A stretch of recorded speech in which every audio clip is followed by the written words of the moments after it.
가깝지만 먼 나라 한국과 일본의 갈등이 해를 거듭하며 더욱 깊어지고 있다. 지난해 우리나라 대법원이 일본 강제징용 피해자들에게 배상하라는 판결을 내리면서 묵은 갈등에 다시 한번 불이 붙었다. 대법원의 판결 이후 일본 정부는 한일 양국의 갈등 사안이 불거질 때마다 강경 언사를 반복하고 있다. 지난달 22일에는 대전지법에서 일본의 또 다른 강제징용 기업에 대한 재산 압류 결정이 내려졌다. 일본 정부는 이에 강경 대응 입장을 밝힌 상황. 일본 여당 일각에서는 강제징용 배상을 위한 미쓰비시 자산 압류와 관련해 한국에 타격 주는 방안을 고민해야 한다는 주장도 제기됐다. 여기에 최근 일본 정부는 독도는 일본 땅이라고 주장하는 초등학교의 왜곡 교과서를 검정 승인했다. 이처럼 양국 간 과거사 문제로 인한 갈등이 깊어지면서 양국 경제계 등을 중심으로 우려가 커지고 있다.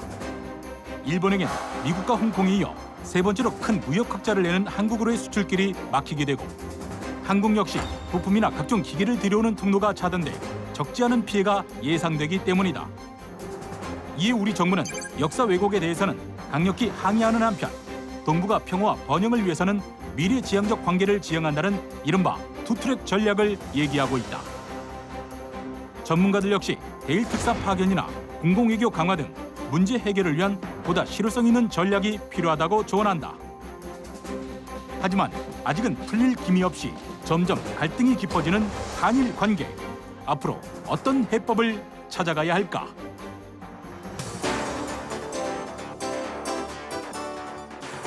안녕하십니까. KTV 쟁점 토론 김만음입니다. 오늘 주제는 한일 관계입니다. 가까우면서도 삐그덕거려온 한일 관계, 최근에도 좋지 않습니다. 고질적인 일본의 역사 왜곡에서 시작해서 최근에 초계기 문제 등 군사 이슈까지 불거지고 있는 상황입니다. 동북아 질서의 재편, 또 한반도 평화 문제와 맞물린 전환기입니다. 국제사회는 물론 특히 주변 국가들과의 협력적인 관계가 필요합니다. 그런 점에서 갈등이 깊어지는 한일 관계를 이대로 방치해서는 안 된다는 목소리가 높아지고 있습니다. 따라서 오늘은 한일 관계의 현 상황을 진단해보고 미래지향적인 관계를 위해서는 어떤 노력이 필요한지 전문가들의 이야기를 들어보겠습니다. 오늘 진행되는 토론 역시 유튜브와 페이스북 라이브를 통해서 생중계됩니다. 유튜브와 페이스북에 의견을 남겨주시면 방송 중에 소개해드리겠습니다. 궁금한 질문을 주셔도 좋습니다. 오늘 함께 네 분의 패널과 함께하는데요. 소개해드리겠습니다. 성공회대 일본학과 양교 교수 나오셨습니다. 어서 오십시오. 네, 안녕하십니까. 따뜻한 봄이 찾아와가지고 여기저기 꽃이 피어 있습니다. 한일 관계도 하루빨리 양국 관계가 봄처럼 따뜻한 그런 분위기가 됐으면 하는 그런 바람을 느끼게 됩니다. 네, 세종연구소 이면우 부소장입니다. 어서 오세요. 예, 안녕하십니까. 세종연구소 이면우입니다. 좀 전에 얘기 나왔던 것처럼 오늘의 토론이 한일 관계가 새로운 봄날과 같은 그런 식으로 나아가는데 조금이라도 도움이 되기를 바랍니다. 네, 하정문 한신대 일본학과 교수입니다. 어서 오세요. 안녕하십니까. 예, 흔히 위기는 기회라는 얘기를 하고 있습니다. 그런데 한일 관계의 현상은 위기라는 국면이 조금 더 심화되어야지 기회가 조금 더 찾아오지 않을까 그런 생각을 하면서 이 따뜻한 봄날을 보내고 있습니다. 네, 남기정 서울대 일본연구소 교수입니다. 어서 오세요. 네, 안녕하십니까. 한일 관계 매우 어려운 문제입니다. 그렇지만은 피할 수 없는 숙제입니다. 한일 양국이 지금의 위기를 슬기롭게 극복해서 한일 관계를 동아시아의 평화와 번영의 공공재로 재구축할 그런 시점에 와 있다고 생각이 됩니다. 네, 네 분과 함께 하는데요. 한일 관계, 상대적으로 순조로운 시기도 있었겠지만 기억이 나는 것은 대체로 좀 삐그덕거렸을 때가 좀 기억이 나고 있는데요. 요즘 한일 관계 몇 가지가 제가 앞에서 얘기했습니다만 복합적으로 걸려가지고 좀 갈등이 좀 심한 거 아니냐 이렇게 보고 있는데 해당 부처 전문가들께서는 최근 상황을 어떻게 진단하고 계시는지 먼저 양교 교수님. 역시 이제 그런 그 한일 관계 위기에 대한 그런 지적이 많습니다. 이런 양국 간의 어떤 신뢰 구축이라든지 또는 양국 국민들 간의 상호 간에 대한 어떤 호감도라든지 이런 면에서 뭐 질적으로 양적으로 그렇게 양호한 수준이 아니라는 것은 분명합니다. 그렇지만 역시 이제 한일 양국 간의 이런 인적 교류를 본다면 작년에 무려 1,000만 명을 넘어서지 않았습니까? 그리고 지금까지 양국 정상이 전화회담까지 포함하면 거의 16번 정도나 이렇게 서로 대화를 하고 의견을 나눴습니다. 네, 그런 점에서는 역시 쉽지 않지만 양국 간의 어떤 든든한 이런 인적 물적 인프라가 구축되어 있고 예. 이런 걸 바탕으로 해가지고 양국 관계를 개선시킬 수 있는 그런 모멘텀을 만들어 나갈 필요가 있다고 봅니다. 예. 이면호 박사께서는요. 예. 뭐 저는 그 지금의 한일 관계가 종전과는 볼 수 없었던 아주 그 어려운 국면이다라고 생각을 합니다. 다른 어떤 것보다도 지금 양국 간에는 서로에 대한 그 일종의 불신이라고 그럴까? 특히 이제 일본의 경우에 한국에 대한 불신 그런 신호가 어떻게 보면 아주 많이 오고 있고 예. 그거에 대한 이제 한국 내에서의 그 인식의 심각도는 생각보다는 또 깊지가 않아서 예. 이러한 그 차이라고 하는 부분을 아주 지혜롭게 그 극복해 나가야 되는데 일단 우선적으로는 그런 차원의 이제 상호에 대한 그러니까 상대방에 대한 이해를 좀 더 높일 수 있는 방향으로 좀 추진해야 되지 않을까. 그래야 이와 같은 위기 국면을 좀 더 질적으로 다른 이 국면을 극복해 나갈 수 있지 않을까 하는 생각을 하고 있습니다. 예, 한일 관계이기 때문에 상호 관계이긴 한데 최근에 들어서는 일본 쪽의 상황이 좀 심각한 걸 좀 알 필요가 있다라고 지금 이현우 박사께서 얘기하셨네요. 네, 어떻습니까, 하 교수님은? 네, 오늘 오신 세 분과는 달리 저는 역사를 전공하고 있는데요. 네. 제 기억에도 2001년 그때 역사 교과서 문제가 터지면서 한일 관계는 사실 매년 거의 최악이다 이런 얘기들을 굉장히 많이 들어왔습니다. 그런데 최근에 이 최악이라고 하는 상황은 뭐 역사상 유례 없거나 하는 수식어가 붙어서 문제가 되는 것이 아니고 구조적인 측면에서도 일종의 새로운 변화의 모멘텀이라고 얘기할 수 있을 정도로 네. 굉장히 최악이 아닌가라는 생각을 가지고 있습니다. 대표적으로 역사교과서 문제나 독도 문제, 정토 문제로 한국이 일본에 대해서 비판적인 얘기를 뭐 미디어라든지 저희 네. 같은 전문가라든지 아니면 정부에서 얘기를 해왔던 시절이 지난번의 버전이었다고 한다면 이번엔 일본 쪽에서 굉장히 원색적인 비판들이 네. 뭐 인터넷이라든지 정부 정치가라든지 할 것 없이 전방위적으로 날아오고 있습니다. 따라서 이 문제 자체는 역사 문제에서 연원하긴 합니다만 적어도 문제 자체가 심각해지면서 일종의 새로운 그 평형을 만들어내지 않으면 네. 한일 관계 전체에 심각한 구조적인 위기가 고착화될 것이다. 이런 생각도 할 수밖에 없는 굉장히 위기적인 상황이라고 생각이 듭니다. 네, 일본에서 우리를 보는 시각에 대한 심각성은 이면우 부소장이나 지금 하정문 교수는 좀 비슷하시네요. 예, 남기정 교수 어떻습니까? 네, 저도 지금 한일 관계가 굉장히 위기적인 징후를 보이고 있다라고 하는 데 대해서는 뭐 저 동의하고요. 예.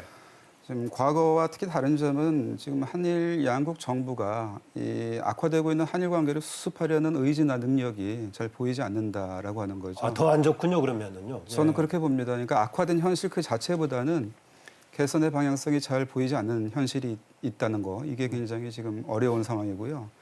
지금 하정문 교수님께서 말씀하신 것처럼 그거는 아마도 굉장히 지금 과거와는 다른 수준의 위기에 처해 있어서 그런 구조적인 위기를 돌파할 수 있는 그런 상상력이나 이런 것들이 과거에 있었던 것을 넘어서야 되는데 그거를 지금 쉽게 넘지 못하고 있다. 이런 데서 이 위기가 구조화되고 장기화하고 있는 것이 아닌가 이렇게 생각이 됩니다. 예. 오늘 네 분 중에서 뭐 세 분은 국제관계 또는 뭐 일본 정치 쪽을 전공하고 계시는데 하정문 교수님 역사 전공하신다고 했는데요. 역사 관련해서는 이번에 일본이 초등학교 교과서에 독도가 자기들의 영토다라고 넣었다라고 해가지고 지금 이제 역사 문제에 대해가 더 심각한 다른 차원으로 문제가 제기된 거 아니 이렇게 나오는데 어떻게 보십니까? 예, 그렇습니다. 초등학교 교과서가 지금 현재 아베 정권에서 일기 정권에서 교육기본법을 바꿨고요. 예. 그러면서 애국심이나 일본에 대해서 자랑스럽게 생각하는 이른바 국수주의적인 역사교육 이런 것들을 강조해 왔습니다. 그러면서 학습 지도 요령 같은 것들을 바꾸면서 교과서 문제가 상시화하고 장기화할 수 있는 그 제도적인 틀을 이미 마련해 뒀습니다. 네. 그 첫 출발이 이번에 초등학교 교과서에 독도 문제가 실린 것이고요. 그러니까 내용의 문제는 실질적으로 기술이 조금 더 자세하게 됐다거나 하는 부분은 있습니다만 문제는 이 상태가 앞으로도 계속될 것이라는 것이죠. 예. 한국 정부나 아니면 민간에서 어떤 노력을 하더라도 이미 구조적으로 법적으로 강제화되어 있기 때문에 초등학교 교과서, 중학교 교과서, 고등학교 교과서를 쓰는 집필자들은 독도 문제를 쓸 수밖에 없습니다. 그러니까 강제화된 역사 왜곡이라고 하는 측면이라면 사태는 예. 훨씬 더 우려스러운 것이죠. 예.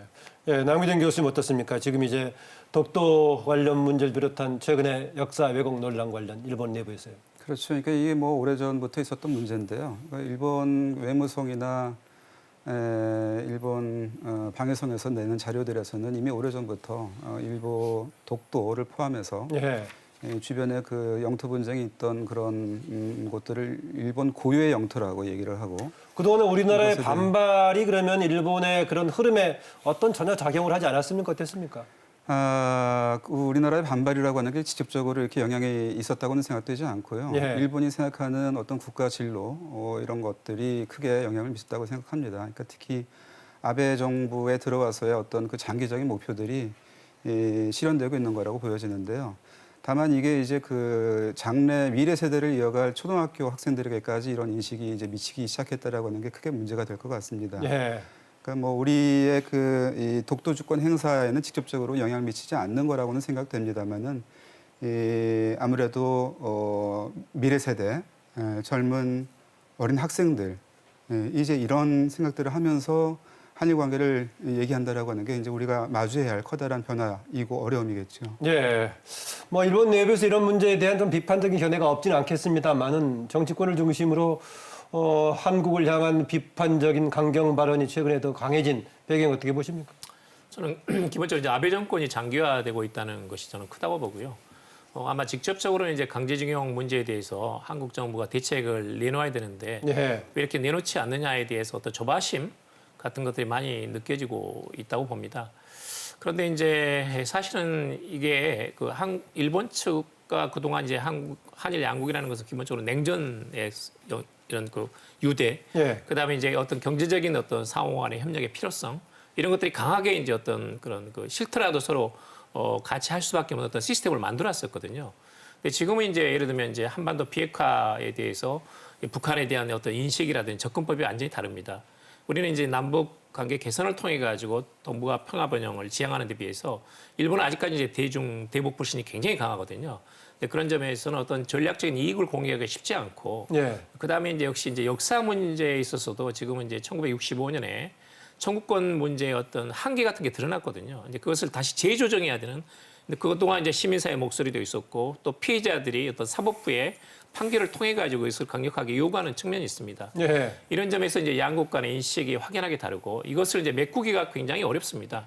근데 그러다 보니까 일본 내에서는 이것을 단순하게 그냥 이걸 그 청구권 협정으로 끝난 건데 왜 한국 정부가 다시 또는 사법부가 문제를 제기하느냐 보는데 그게 아니고 2000년대 이후에 이제 피해자 인권에 대한 그런 관심 또는 거기에 대한 모든 이런 그 국제사회의 어떤 관심 이런 것도 굉장히 높습니다. 네. 이런 상황의 변화 또 시대의 흐름에 맞춰 가지고 일본 정부도 어떤 국제적인 어떤 보편적인 도덕 또는 규범에 맞는 그런 쪽을 지향을 해야 되는데 이건 자꾸 이제 헌법을 개정한다든지 네. 아니면 이제 과거사를 미화한다든지 하는 시각에서 이것을 계속 보다 보면 부정적으로 비출 수밖에 없는 거거든요. 네. 그러다 보니까 이것을 아베 수상이 지금 적극적으로 한국과의 어떤 관계 개선을 하면서 하는 그런 게 아니고 네. 코리아 패싱하는 과정에서 지금 사회 다양한 어떤 분야 또는 계층에서 한국 때리기가 지금 네. 자행되고 있다. 이렇게 봐도 무방하지 않나는 생각이 듭니다. 네, 해면호 부수장님 지금 일본의 최근 정치권에서의 강경 발언, 강경 행보의 배경 얘기하고 있습니다. 예, 뭐 지금 우리 양 교수님이 얘기한 측면도 있겠고 크게는 이제 거기에 추가해서 한 두 가지 정도 예. 얘기할 수가 있을 것 같습니다. 그러니까 이제 흔히들 이런 그 것과 관련해서는 이제 어떤 그 정치적인 이유가 있지 않겠느냐. 그래서 올해 지금 그러니까 예정돼 있는 지금 4월부터 진행되는 이제 일본의 그 통일 지방 선거라든지 그리고 7월에 예정돼 있는 참의원들 통상 선거라든지 이런 그 선거 일정과 관련된 어떻게 보면 아베 수상의 정치적인 어떤 계산 뭐 이런 식의 이제 지적이 있을 수가 있겠고 만약 그 그런 측면이라면 부분이 선거 일정이 지나고 나면은 약간은 좀 조정될 소지가 있어 보이나요? 어떠나요? 그런 측면도 없잖아 있을 거라고 생각을 합니다. 근데 이제 제가 좀 더 중요하게 생각하는 부분은 좀 전에 이제 양 교수님이 얘기했던 것과 같은 거지만 다른 차원의 인식으로 해서 이제 생각해 볼 수 있는 측면이 있다고 생각을 합니다. 그러니까 네. 그런 그 정치적 포퓰리즘이라고 그럴까?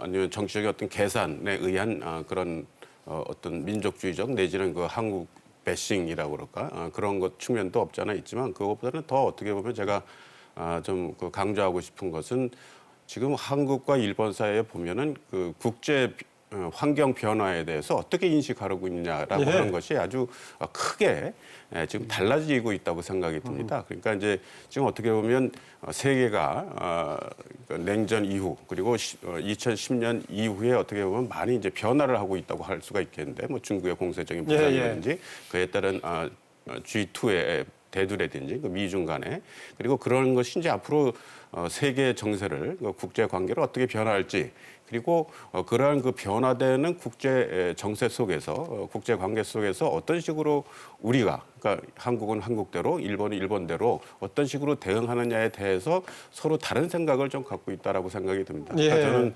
한국은 어떤 면에서는 좀 더 긍정적이라고 할까 이상주의적인 차원에서 그래도 평화적으로 그리고 특히 이제 한국은 한반도의 평화라고 그럴까 번영이라는 그런 그 목표도 있고 그래서 좀 더 이 국제 관계를 좀 더 이상주의적으로 평화적으로 이제 해결을 하려고 하는 노력이 어떻게 보면 좀 더 줄을 이룬다고 하면 이제 일본은 그것과는 다르게 좀 전에 우리 양 교수님이 얘기했던 것처럼 북한에 대한 불신도 있고 중국에 대한 또 불신도 있고 거기에 준해서 어떻게 보면 한국이 과연 어떤 식으로 갈 것이냐에 대한 불신이라고 할까 신뢰 부족 같은 것이 이제 나타나고 있어서 지금과 같은 한일 관계에 갈등적인 측면이 좀 더 부각돼서 나타나는 것은 아니라고 생각을 합니다. 예, 또 네 분께서 각 분야에 또 관심 분야에 좀 차이가 있는 만큼 다양한 좀 진단해 주셨는데요.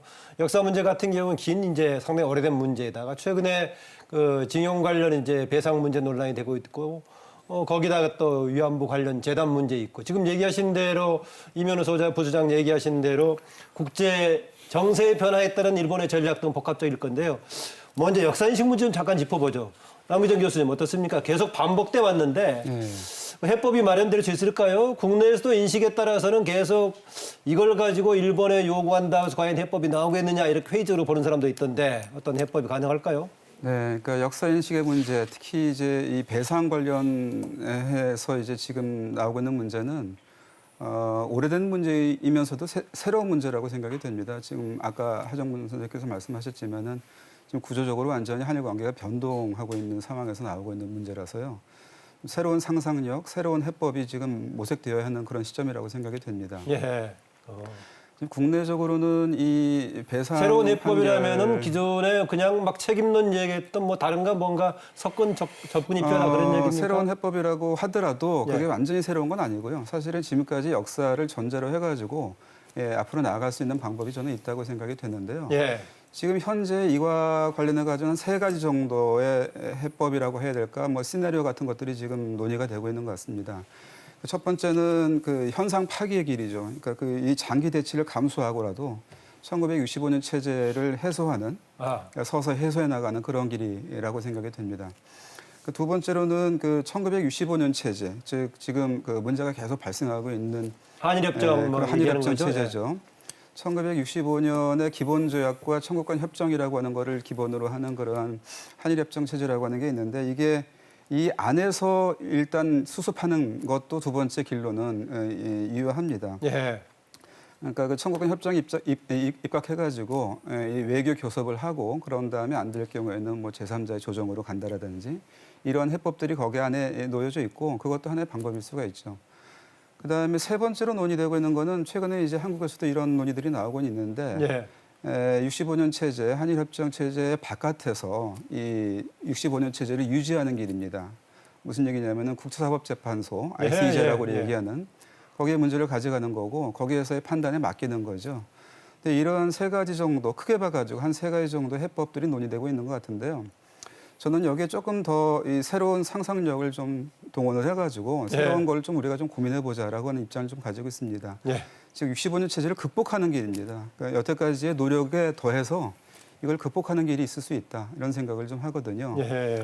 조금 그 구체적으로 들어가자면은 사실은 이 65년 체제라고 하는 것이 이 65년 이후에 한국과 일본의 관계의 기본이었던 건 사실이거든요. 그러니까 그거를 일단은 인정을 하고 그거를 일본 정부에게도 또 우리 국민에게도 일단 그런 기본적인 스탠스에서 출발한다라고 하는 거는 일단 기본으로 갖되 65년에는 그 한일 간의 그 1910년도에 그 조약의 문제라고 하는 게 전혀 언급이 되지 않았고 그거에 대한 해석이 일치하지 않았던 문제가 좀 있는 거죠. 그런 다음에 이제 그거에 입각해가지고 어떻게 이 경제적인 조치들을 할 것인가라고 하는 거에 대해서 해석이 일치하지 않았던 것이고요. 그러니까 이러한 해석을 일치시키는 방향에서 새로운 어떤 논의를 갖다가 좀 시작해보자라고 하는 게 저희 입장입니다. 네, 65년의 한일협정을 인정하면서도 여러 가지 또 추가적으로 다른 과제를 넣어서 해결 과제를 던질 수 있다라고 보시네요. 네, 하 교수님은요. 네, 지금 말씀하셨던 1965년 한일협정은 역시 그 냉전 체제의 출범이라든지 남북 관계, 한일 관계, 그다음에 한미일 관계 전체가 어우러진 어떤 면에서는 구조가 변하는 시기였다고 생각이 됩니다. 네. 근데 과연 지금 현재 2019년 아니면 앞으로 맞게 될 일본의 차기 정권이든 한국의 차기 정권이든 그런 정도의 빅딜이 가능한가라고 한다면 쉽지는 않을 것 같습니다. 근데 지금 말씀하신 대로 위안부 문제, 징용 문제, 그다음에 여러 가지 문제들이 독도 문제라든지 이런 교과서 문제 같은 것들이 얽혀 있지 않습니까? 네. 이런 쟁점들이 전부 다 덩어리가 되면서 사실은 양국의 마찰과 대립의 정도가 커져 왔다고 생각이 되거든요. 근데 이거를 과거와 같은 빅딜 방식이 불가능하다라는 것들에 대한 공감이 양국이 공유할 수 있다면 저는 쟁점을 조금 더 세분화하는 방식이 어떨까라는 생각을 해볼 수 있을 것 같습니다. 가령 위안부 문제와 같은 일종의 이제 그 청구권 협정과 관련된 문제에 대해서 처리하는 그건 징용의 문제도 같이 걸려 있을 것 같고요. 예. 또한 역사인식의 문제에서는 교과서 문제가 있고 또 용토 문제가 있고요. 그러니까 이런 여러 가지 문제들을 조금 더 전문화해서 가령 제가 이제 말씀드리고 싶었던 거는 교과서 문제는 그럼 어떻게 하자는 거냐. 일본이 이미 아까 말씀드린 대로 학습지도 요령을 만들어서 왜곡 자체를 이미 강제화하는 시스템까지 왔다. 그렇다고 했을 때 그러면 한국은 어떤 식으로 대응할 것인가.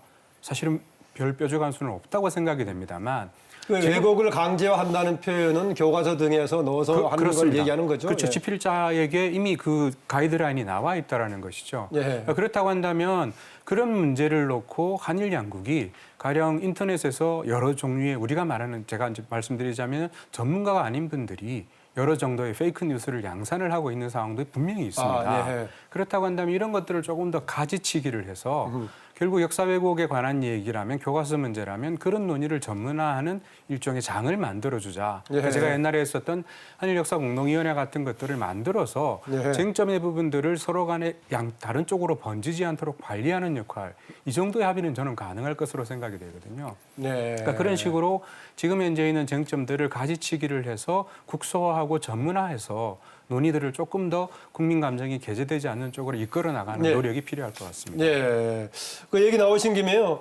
그 하정문 교수 아까 뭐 한일 관계에서 가짜 뉴스 얘기가 나왔는데 네. 짧게 한번 사례 한두 개 좀 소개 좀 해주시겠습니까? 예, 얼마 전에 만우절에 있었던, 그러니까 사흘 전이네요. 만우절에 있었던 일본 쪽의 뉴스 중에서도 지금 말씀드렸던, 저도 지금 정확하게 기억이 안 나는데 한국 정부에서 뭘 했다든가 하여튼 굉장한 식으로요? 페이크 뉴스가 나와서 그러니까 어떤 면에서는 악화시키는 그런 뉴스가 되겠네요. 그런 것이죠. 그러니까 한국 정부에 굉장히 일본에 대해서 굴종적인 어떤 것들을 했다라는 식의 페이크 뉴스가 나와가지고 만우절이긴 합니다만 지금 현재의 시류를 반영한 것이어서 이런 것들은 정말 문제다라는 느낌을 저도 가졌습니다. 네. 저는 뭐 하정문 선생님 말씀에 전적으로 동의하면서도요. 저는 조금 더 추가로 말씀을 드리고 싶은 게 있는데요. 이 역사 문제가 계속 이렇게 반복되는 그 근저에는 아무래도 1904년 또는 5년서부터 1910년까지의 일련의 그 조약 협정에 대한 이해가 전혀 다르다라고 하는데 있다고 저는 생각이 되거든요. 근데 이게 이제 그 합의가 되지 않았던 게 1965년의 한일협정 체제인데 사실은 이 이후에 이 협정 체제를 보완하기 위한 노력들이 없었던 건 아닙니다. 특히 이제 우리나라 이제 저 탈냉전 시기에 아까 저 65년 체제라고 하는 게 냉전 위에 이제 만들어진 체제였는데 냉전이 전 세계적으로 이 변동이 되면서 또 그 과정에서 저희들의 한국 사회가 민주화되기도 하면서 이러한 어떤 시민사회의 그 힘을 동력으로 해가지고 이 한국과 일본의 이 역사 인식이 좀 진전된 부분들이 있었거든요. 그게 이제 93년도에 고노다마, 95년도에 무라야마 다마, 98년도에 김대중 오부치 공동선언, 그리고는 2010년도에 간나오토 다마까지 나왔습니다. 그러니까 이러한 게 일본의 역사 인식의 진전이라고 하는 걸 우리가 밑바탕으로 삼아가지고 그것을 확실하게 문구로 명기하는 노력들을 갖다 좀 하는 게 필요하지 않을까. 그래서 그거를 한일 간의 어떤 역사 인식의 출발점으로 삼아서 1910년까지의 그 이르는 과정에 대한 인식을 일치시키는 것, 이러한 노력을 지금이라도 해야 되지 않을까 하는 생각이 제 생각입니다. 상당히 그렇게 했을 때 이제 서로 간에 뭔가 접점을 만들어낼 수 있는 가능성이 있다라고 지금 남기정 교수는 보고 계시는 것 같고요. 아까 여러 가지 분야별로 조금 세분화해서 접근할 필요가 있다는 말씀을 하정무 교수가 해주셨는데 그렇기 위해서는 당연히 큰 틀에서는 일정하게 정상화가 이제 된다는 걸 전제로 하는데 이후에 투트랙 접근 관련 좀 따로 나누기로 하고 얘기하기로 하고요. 네, 양지호 교수님. 최근에 강제 이제 징용 관련 일본 기업에 대한 우리 재판결 관련해 가지고 일본 쪽에서 우리 측에 대한 경제 제재로 맞대응하겠다 뭐 이런 소리가 나오고 있는데 여기까지 현실화 될 가능성이 좀 있습니까? 저는 그렇게 높지는 않다고 봅니다만 네. 또 한편으로는 이제 완전히 배제할 수는 없습니다. 예를 들면 1998년에 이제 한일 어부 협정을 일본 측이 일방적으로 파기를 해버렸거든요. 네. 근데 그런 최악의 사태는 항상 이제 대비해서 준비를 해야 되는데 저는 그 전에 이 점에 대해서 굉장히 일본 정부에 불만이 있습니다. 네. 사실 이것은 피해자들, 강제징용 피해자들 지금 90대 중반입니다. 근데 이분들이 지금 지난 20여 년간 일본에서 지방법원, 고등법원, 그다음에 최고재판소에서 패소를 해가지고 네. 그리고 한국에서 지방법원, 고등법원, 대법원까지 와가지고 이건 승소를 한 거거든요. 그러면 지난 19년 동안 원고가 있고 피고가 있었습니다. 원고는 한국의 피해자들이고 피고는 일본의 실철 주금, 미쓰비시 중공업 등 대기업이었습니다. 그럼 지난 10몇 년 동안 이건 같이 씨름판에서 원고 피고가 있어가지고 소송을 해온 거 아닙니까? 네. 근데 그럼 그걸 민사소송이기 때문에 그건 피고가 졌으면 받아야 되는 겁니다. 그게 일반적인 상식이에요. 그걸 왜 저는 일본 기업들이 지금 피하고 있는지 저는 잘 이해하기 어렵다는 부분입니다. 네. 또 이제 일본 기업들도 일본 기업원장이 스스로 써져 있습니다. 일본 기업원장이 제대로 써진 건 뭐냐면 현지에서의 법률, 문화, 제도를 준수한다는 그런 규정은 다 있습니다. 아, 그러면 그 규정에 따르면 당연히 한국의 판결을 그대로 해야 되는 순복해야겠네요. 것이고 사실 신일철 주금이나 미쓰비시 중공업에서도 이 점에 대해서 만약에 한국에 판결이 있으면 받겠다는 한때 그런 언급도 있었습니다. 네. 그런데 지금 문제는 양국 정부 특히 지금 일본 정부가 나서가지고 여기에 대해서 행정지도를 통해 가지고 일체 보상이나 사죄하지 말라고 지금 강요를 하고 있거든요. 네. 이건 사실은 자유민주주의 체제에서 이건 적절한 일이 아닙니다. 이건 일본 정부가 나서가지고 어떤 반강제적으로 기업을 행정지도하면서 이게 대한 배상을 하지 말라고 하는 것은 이건 적절하지 못하고 네. 만약에 이런 사태가 악화될 경우에는 일본 내에서 소송이 일어날 가능성이 있고 그것은 회사로서는 당연히 이익을 추구해야 됩니다. 이익을 추구해야 되는데 정부가 개입해가지고 하지 말라고 해가지고 만약에 이 회사에서 이익을 추구하지 않고 경제 제재를 한다면 그건 회사 내에서 배임죄에 걸리는 겁니다. 예, 예. 그건 그런 면에서 당연히 일본 내에서 저는 소송이 일어날 수 있다고 보고요. 또 하나 지금 어떤 식으로 경제 제재를 하더라도 이미 일본 내에서 이건 현명하지 못하다. 오히려 일본에게도 불이익이 크다라고 해가지고 반발이 나오고 있습니다. 네. 이미 한일 양국 경제가 예전처럼 뭐 수직적인 종속 관계가 아닙니다. 네. 이건 한일 양국이 일본 측도 한국에 예를 들면 메모리 반도체에 많은 의존을 하고 있고 또 한일 양국이 이미 글로벌 체인화돼 가지고 세계 경제하고 묶여 있습니다. 어떻게 지금 와가지고 하나의 나라가 경제제를 통해 가지고 압박을 할 수 있습니까? 예. 그건 예를 들면 지금 북한에 대한 대북 제재라는 것은 이유가 있는 겁니다. 그렇지 않고 전후에 일본이 이런 식으로 경제 제재를 한 것은 거의 전례가 없습니다. 이것은 만약에 이런 식으로 일본 측이 어떤 그 강행을 한다면 이건 한일 관계뿐만 아니라 일본의 외교에 있어서도 굉장히 좋지 않은 그런 그 선례가 된다라는 점을 좀 주지할 필요가 있다라는 생각이 듭니다. 네. 네. 이면호 부소장님은요.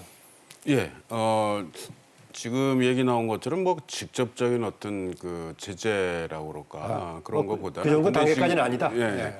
근데 그런 것보다는 이제 요새 특히 그 산케이 같은 보수 언론이라고 네. 할까 하는 쪽에서 얘기 나오는 거는 예를 들어서 지금 한국이 앞으로 어떻게 전개될지 모르지만 이제 TPP 내지는 CTPP 같은 경우에 일본이 좀 더 주도적으로 하고 있기 때문에 그러니까 한국의 가입이라고 그럴까 한국이 신청을 할 경우에 이제 거부할 수 있다든지 뭐 이런 식의 얘기 그리고 좀 전에 얘기 나왔던 여전히 어협정이라든지 CPTP면 중국까지 포함하는 걸 얘기하는 겁니까? 뭐죠? 아닙니다. 그거 저 이제 미국이 안 한다고 그랬기 때문에 예. 원래 TPP에서 조금 이제 축소된 축소된 건가요, 그게? 한 게 예. CPTPP라고 얘기하는 그건데 이제 그 부분은 어떻게 보면 일본이 이제 주도를 하고 하는 네. 가운데에서 이제 아주 높은 수준의 어떻게 보면 이제 그 자유무역지대를 만든다고 하는 그런 거였고 그래서 그 부분에 있어서는 우리는 이제 좀 그 퀘스천을 좀 갖고 있었고 네. 미국과의 그 자유무역 협정이라든지 그런 것 뭐 갖고 있는 그런 여러 가지 조건을 고려해서 이제 우리는 이제 거기 참가를 안 했고 최근 들어서 좀 이제 입장이 바뀌는 이런 식의 적으로 보이고 있는데 이제 그런 거에 대해서 이제 일본이 좀 더 그 주도권이라고 그럴까 좀 더 목소리가 있으니까 그거에 대해서 거부할 수 있지 않겠냐 뭐 이런 식의 이제 얘기가 나오는 그러니까 예. 그런 것처럼 직접적인 어떤 그 뭐라 그럴까 경제 제재라고 경제와 관련된 그런 거보다도 좀 더 그 좀 더 또 포괄적이라고 그럴까 하는 차원에서의 일본이 좀 더 한국에 어떤 영향을 주기 위해서 한국으로 하여금 조금 다른 행동을 하기 만들기 위한 어떤 그런 차원에서의 어떤 그 조치들은 아마 나올 수도 있지 않겠느냐는 식의 생각을 해볼 수가 있겠습니다. 근데 이제 예를 들어서 그 어업협정 같은 경우도 지금 어떻게 보면 지금 오랫동안 지금 안 되고 있는데 어떻게 보면 이제 갱신이라고 그런 차원에서 이제 그런 것 같은 것들도 어떻게 보면 이런 것들이 다 연동돼서 지금 진행되는 측면이 없지 않아 있고 어떻게 보면 일본의 불편한 심리라고 그럴까 그런 것이 반영된 것이 아닌가라는 생각도 해볼 수가 있겠습니다. 네, 하정무 교수님. 지금 일본의 이제 기업의 강제징용에 대한 우리나라의 배상 판결에 대한 일본의 대응, 심지어는 경제 제재까지 나오고 있는 것 어떻게 봐야 될지 현실화될 가능성이 얼마나 있을 것인가 이런 얘기하고 있습니다. 네. 아까 말씀드렸던 대로 역사 교과서 20년 전에 처음 나왔을 때 그때 일본에서 한국과 단교하자는 얘기가 나왔습니다. 그런데 지금 최근의 상황에서 경제 제재를 포함해서 다양한 형태의 한국에 대해서 골탕을 먹이겠다라고 하는 레파토리가 굉장히 늘었습니다. 그러니까 비자 지금 현재 면제 협정을 취소한다든지 네. 그다음 뭐 여러 가지 불화수소라든지 이런 것들을 수출을 이게 반도체에 굉장히 중요하지 않습니까? 그런 것들을 수출을 하면 안 된다든지 과거 중국이 히토류 때문에 일본의 생각그 문제를 이제 나름대로는 양보를 받아냈던 그러니까 이런 형태의 얘기들이 정치권이라든지 안 그러면은 인터넷 같은 데서 굉장히 범람하고 있습니다. 근데 이 기류가 사실은 어떻게 보자면 일본 정부가 한국 정부를 압박하는 소재가 될 수 있기는 한데 문제는 그 구조 자체가 저는 굉장히 비민주적이라는 생각이 듭니다. 아까 말씀하셨던 대로 정치적인 포퓰리즘 같은 것들이 아베 정부가 책임 있게 한국 정부와 상대하는 것도 아니고 일종의 국민 감정에 맡기면서 아까 말씀하셨던 대로 선거라는 국면도 있다고 생각이 되고요.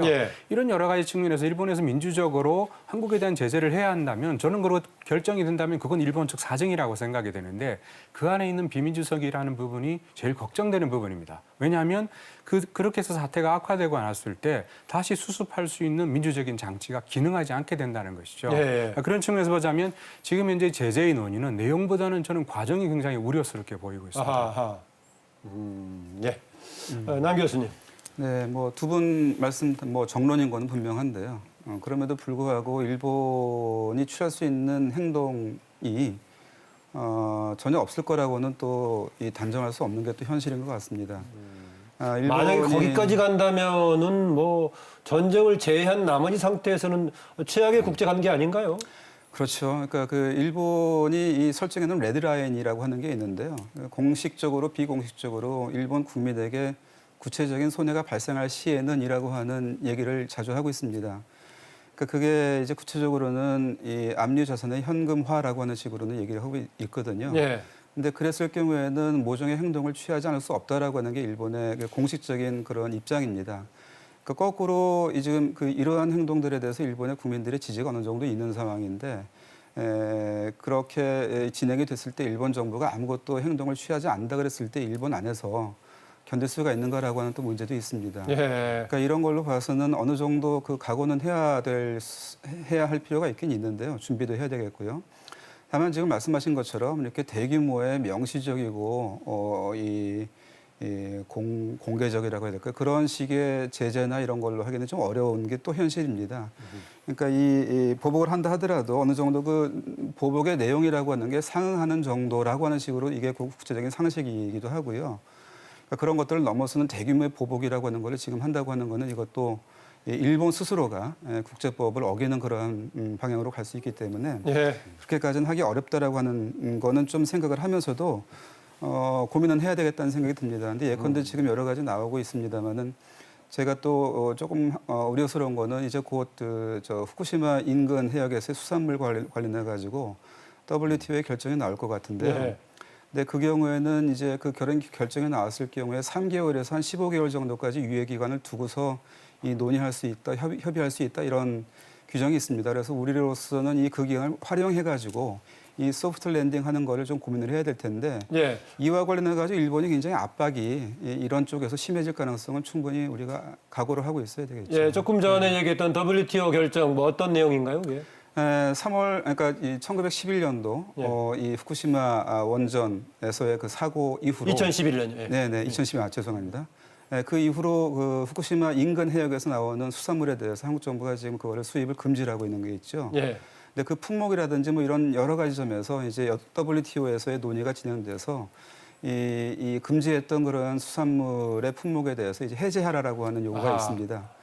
그러니까 일본 측에서 WTO에 이제 제기한 거군요. 그렇죠. 예. 네, 그렇죠. 그래서 결과가 어떻게 근데 그걸 나오느냐. 우리가 받아들여야 되는 상황이 조만간 벌어질 수도 있는데요.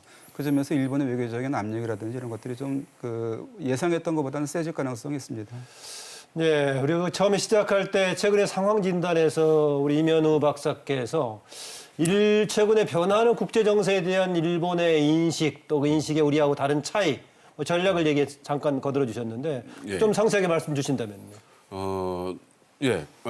일단은 이제 예를 들어서 지금 이제 한국과 일본 사이에 어떻게 보면 국제 관계를 보는 그런 그 인식 차이와 관련해서 이제 예를 들어서 가장 크게 얘기할 수 있는 부분이 이제 중국의 부상에 대해서 어떻게 네. 보느냐, 내지는 이제 중국에 대해서 어떻게 보느냐라고 하는 그런 부분으로 먼저 얘기할 수가 있겠습니다. 그러니까 한국은 물론 중국이 그렇게 공세적으로 나오는, 그러니까 예를 들어서 지난번 그 사드 경우에서도 그랬었지만 그 중국을 믿지 못한다고 그럴까, 중국의 과도한 그런 그 힘의 그 제시라고 그럴까, 그런 것은 아주 못마땅하게 우리 역시도 이제 생각을 하고 있지만, 그럼에도 불구하고 우리는 좀 더 중국에 대해서 좀 더 희망적으로 보는 그런 인식이 좀 더 이제 강하다고 그럴까, 예. 그렇다고 이제 생각이 됩니다. 이제 그에 반해서 일본 역시도 경제적으로 본다 그러면 지난 한 10여 년, 20여 년 동안 일본 경제가 아주 어려웠음에도 그래도 버틸 수 있었던, 특히 이제 교역이랄까 무역적으로 해서 보면 중국의 비중이 아주 이제 컸었던 중국이 완전 배후지가 됐군요. 그러니까. 네. 예. 그랬음에도 불구하고 중국에 대해서는 기본적으로 과연 믿을 수가 있겠냐, 신뢰할 수가 있겠냐는 식의 이제 그 의문을 계속 제기를 했었고,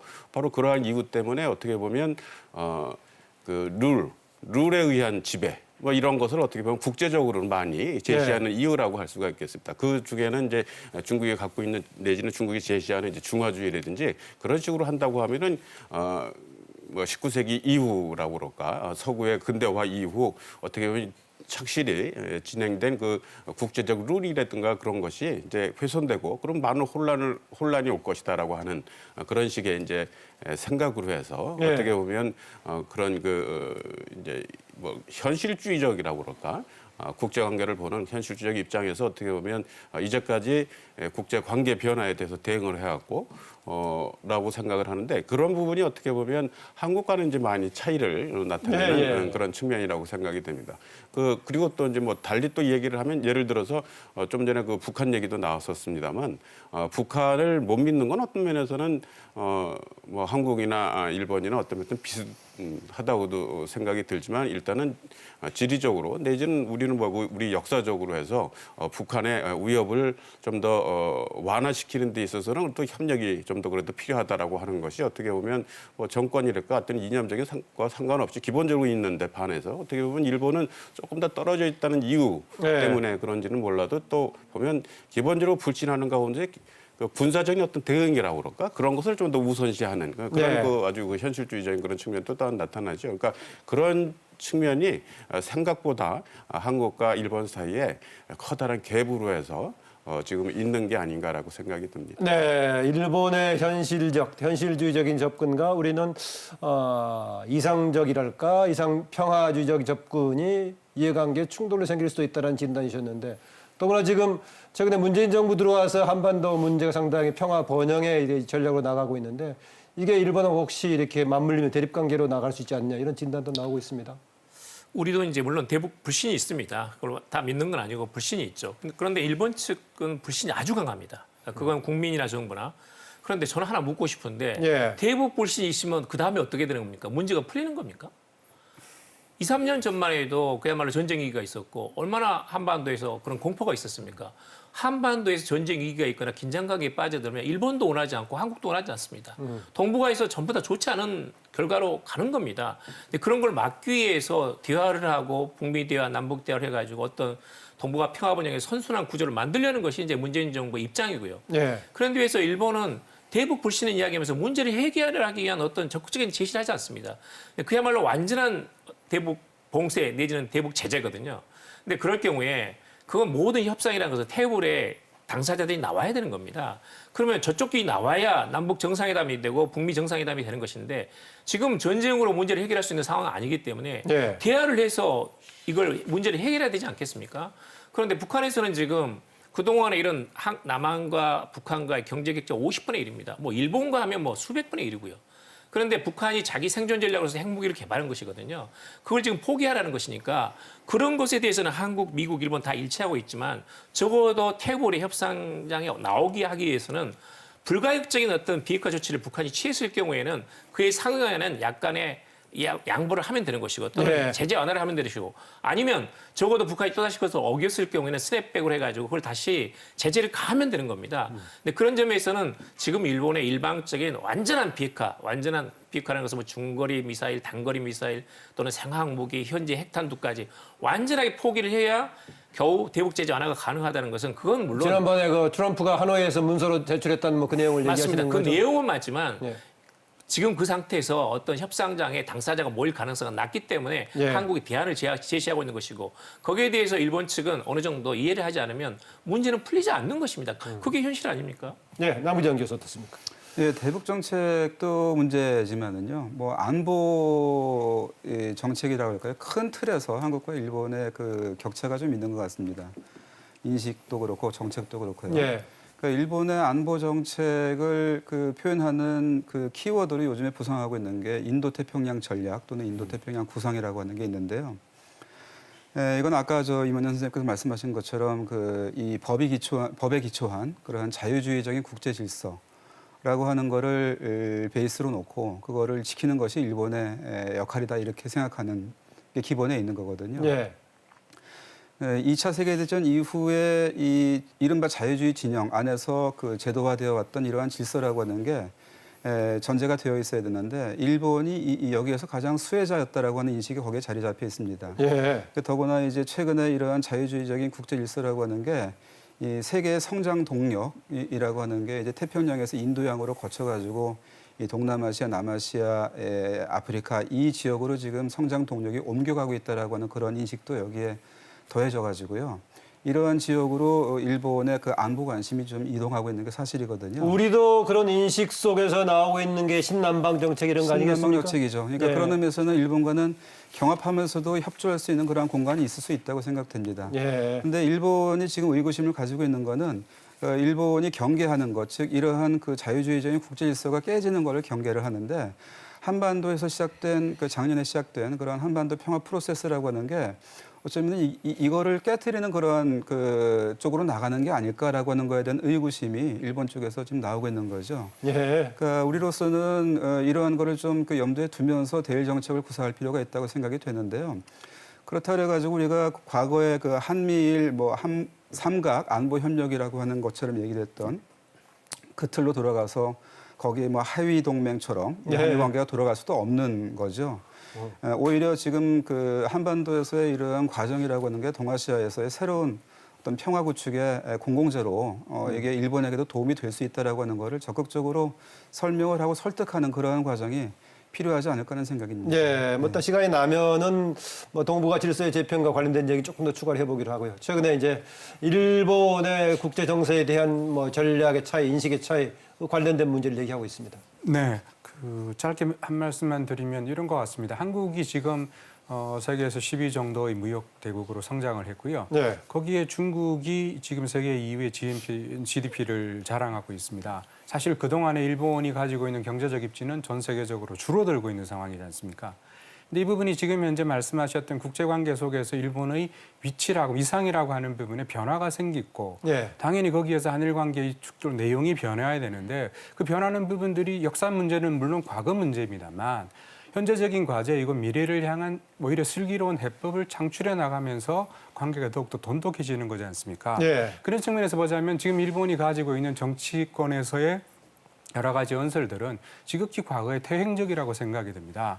그런 면에서 일본이 오히려 한국이 변하고 있고 그다음에 중국이 변하고 있고 거기에 북한은 과거와 같이 단순히 휴전선을 그리고 멀리 있는 존재가 아니라 핵실험을 하고 미사일을 발사할 수 있는 현실적인 위협이지 않습니까? 그런 문제는 한반도에서는 또 다른 그 남북 화해라고 하는 과제와 맞물리게 되면 결국 일본의 입장에서는 아까 말씀하신 대로 지금과 같은 신냉전 구도에서 네. 한반도가 최전선의 위치를 그냥 거기에 안주했으면 좋겠다는 생각이 아닌가 그런 의구심을 갖게 하거든요. 근데 문제는 우리는 사실은 남북과도 화해를 해야 되고 중국과의 무역도 우리는 우리한테 한반도에서 공동 번영은 오히려 조금 그렇죠. 방해할 수도 있다라고 보군요. 저는 그런 식으로 본다면 결국 한국이 선택이라고 하는 것이 일본의 보수권 보수 언론이나 정치가들이 매번 얘기하는 것이 이것은 친중이고 친북이다라고 하는 언설에서 비춰 생각한다면 결국 지금 현재 한국이 취하고 있는 모든 행보들은 일본의 보수 정치권과는 결국 척을 지고 있는 것이다라고 네. 한다면 큰 구상에서도 이미 어긋나 있는 것이죠.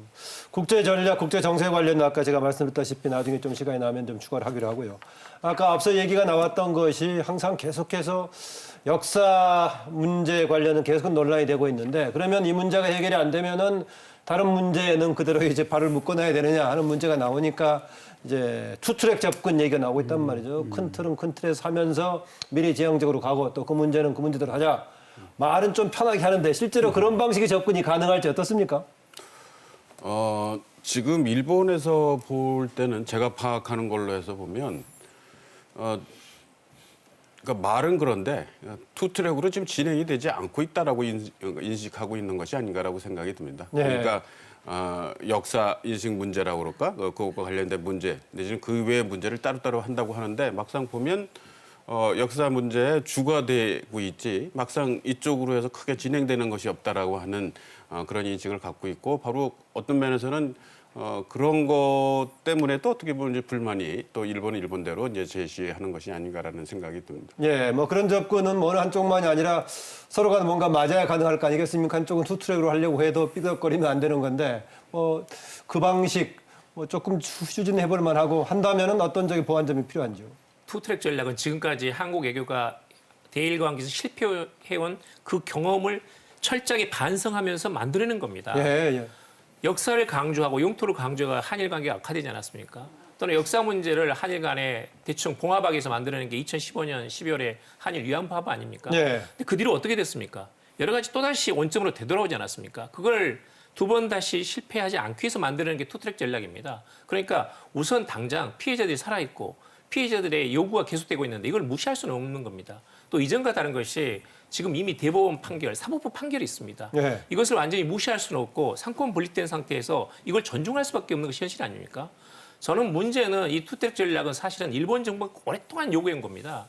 예전에 지금도 제가 기억나는 게 노무현 대통령이 코이즈미 수상에 야스쿠니 신사 참배하지 않았습니까? 예. 거기에 대해서 강하게 반발하니까 냉정해지자라는 말을 계속합니다. 말하자면 역사 영토 문제는 별도로 하더라도 이런 그 과거사를 말고 어떤 경제, 정치, 문화적인 관계를 한일 양국이 미래지향적으로 만들어 나가자는 것을 일본 측이 지속적으로 요구한 거거든요. 아, 그 노무현 대통령 당시는 그거를 현실적으로 접근하려고 했었다라고 맞습니다. 보군요. 예. 아니, 지금까지 그렇습니다. 일본 정부는 전후 적어도 한일 관계 어느 정도 성숙된 단계에서는 지속적으로 보다 냉정하게 양자를 분리해가지고 미래지향적인 관계를 만들자고 한 것은 오히려 일본 쪽입니다. 근데 그것을 지금 한국 측이 지키려고 하는데 물론 거기에 대해서 한국 정부가 적극적인 대책을 내세우는 것은 필요하지만 이미 지금 사법부의 판결이 있지 않습니까? 그렇게 용이한 것이 아닙니다. 예. 그러면 한국 정부의 입장을 이해를 하면서 오히려 일본 측에서도 영토 역사 문제를 같이 공동으로 관리해 나가면서 정치, 경제, 사회, 문화에서 또는 안보까지 포함해가지고 미래지향적인 관계를 만들자는 것은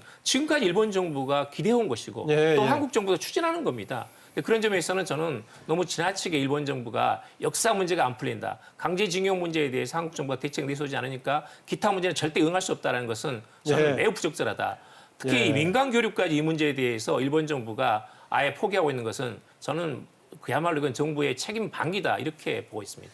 네, 투트랙의 접근은 일본이 원해왔던 거고 우리도 호응해왔던 것이다. 그런데 최근에 일본이 다른 부분에 대한 온당하지 않은 대처를 하면서 조금 진행이 안 되고 있다. 이렇게 이제 평가를 하시네요. 안 교수께서는. 네, 맞습니다. 일본이 전통적으로 이른바 일본 말로는 정경분리라고 하는 그러한 외교를 해왔던 게 일본 외교의 특징이었고요. 정치적으로 민감한 문제는 좀 차치해놓고 현실적인 협력을 갖다 추구한다라고 하는 게 일본의 전통적인 외교였던 거는 맞습니다. 예. 그렇지만은 아베 1차 내각 이후로 일본도 가치관 외교라고 하는 거를 전면에 내세우면서 이 정치적인 어떤 그러한 일본의 어떤 그 가치라든지 이런 것들을 좀 이 외국의 이 강요까지는 안 간더라도 그걸 전면에 내세우는 그런 외교를 해왔던 게 또 일본의 외교의 최근의 경향입니다.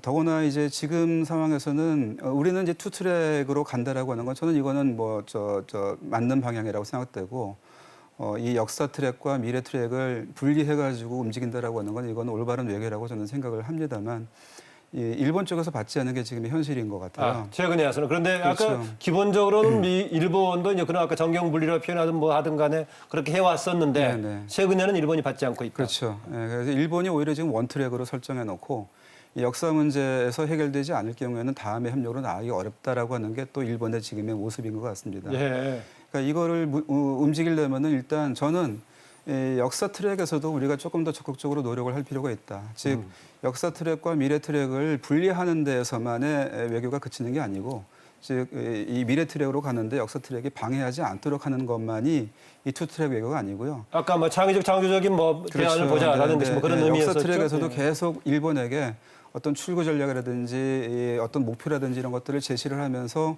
일본을 설득하고 같이 나아가려고 하는 노력을 갖다가 하면서 그러면서 지금까지 논의해왔던 것처럼 동아시아에서 새로운 어떤 미래 질서 구축이라고 하는 데서 일본의 역할을 부여하면서 일본과 함께 할 수 있는 영역을 만들어가면서 이 두 개 트랙을 동시에 움직여가는 그러한 노력이 필요하지 않을까라고 하는 생각을 합니다. 네, 하정문 교수님.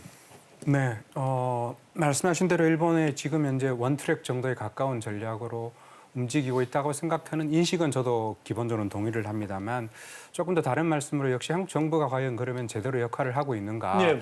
이 부분도 분명히 짚어야 될 것 같습니다. 제 생각에는 분명히 지금 위안부 재단이라든지 강제징용 문제는 굉장히 인화성이 높은 뜨거운 쟁점입니다. 네. 그러니까 그 점에서 한국 정부가 굉장히 절제된 대응을 하고 있다라는 측면에서 일종의 투트랙의 반영이다라고 이해할 수 있는 측면이 있는 것 같습니다.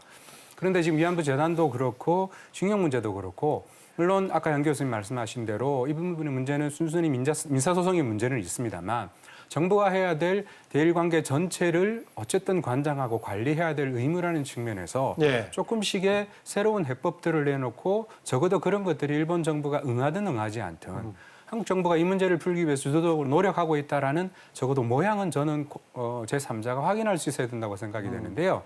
근데 그 점에서 보자면 재단 문제는 지금 현재 거의 답보 상태입니다.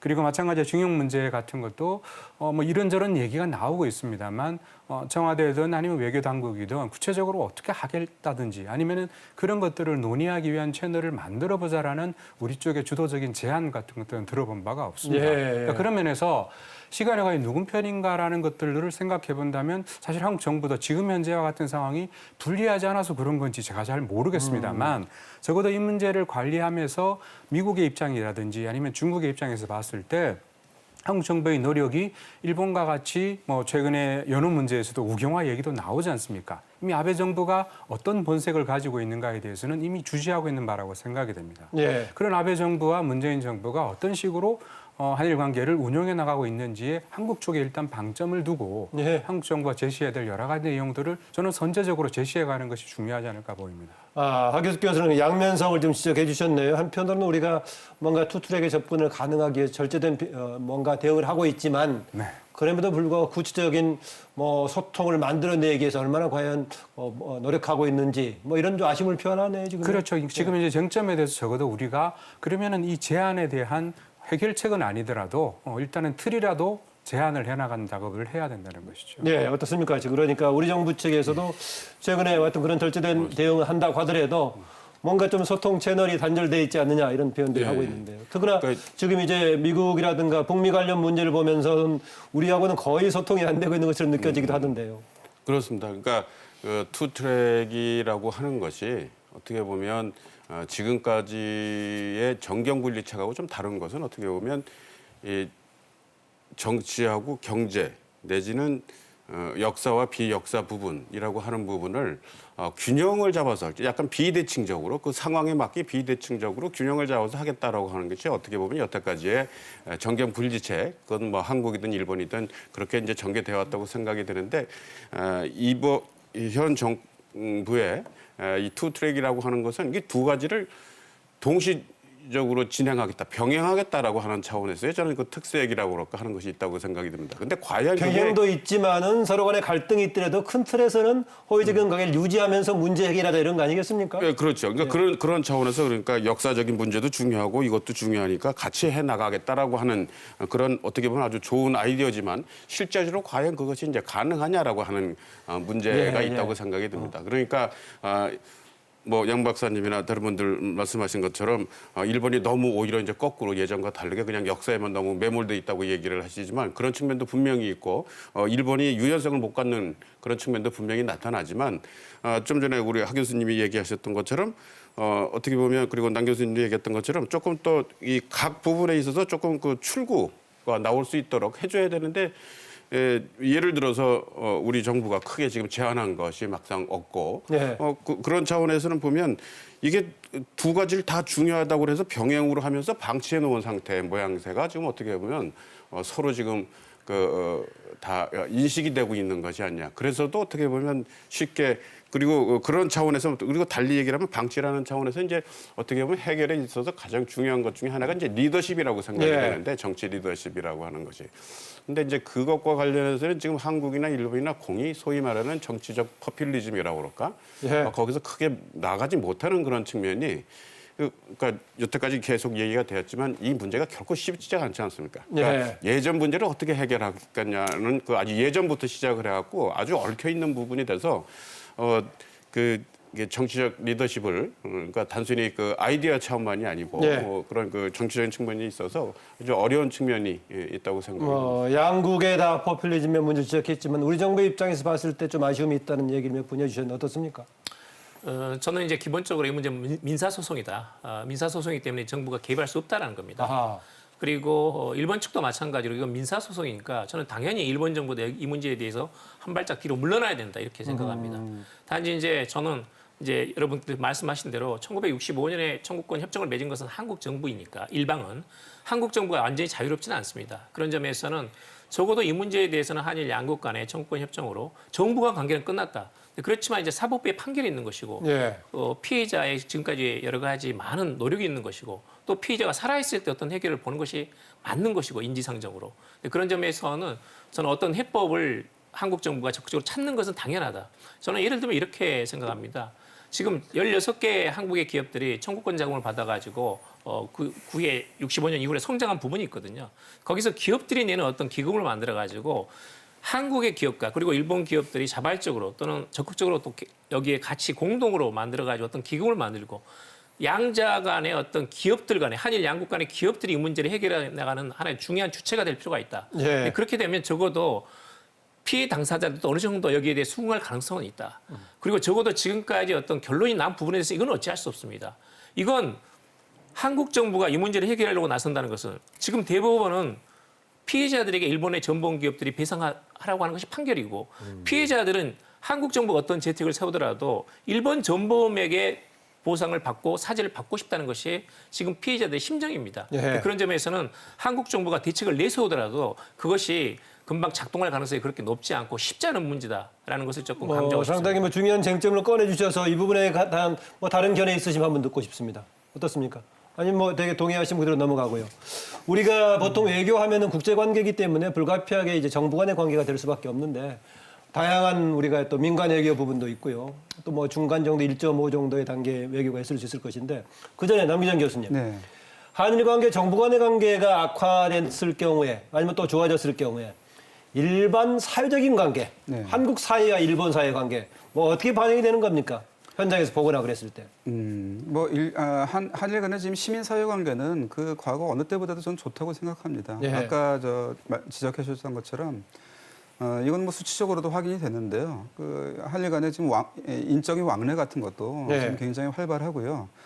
제가 참고로 2015년에 이제 한일 국교 정상 50년을 준비를 하면서 이 2014년도인가요? 그러니까 2015년을 앞두고 한일 관계를 어떻게 발전시킬 것인가라고 하는 거에 대한 보고서를 쓴 적이 있는데 그때는 2020년 정도를 목표로 해가지고 상호 왕래 1,000만 명 정도를 갖다가 좀 만들어 보자라고 하는 그런 구상을 가지고 있었습니다. 근데 이미 그거는 2년이나 앞당겨 가지고 지금 실현이 된 거거든요.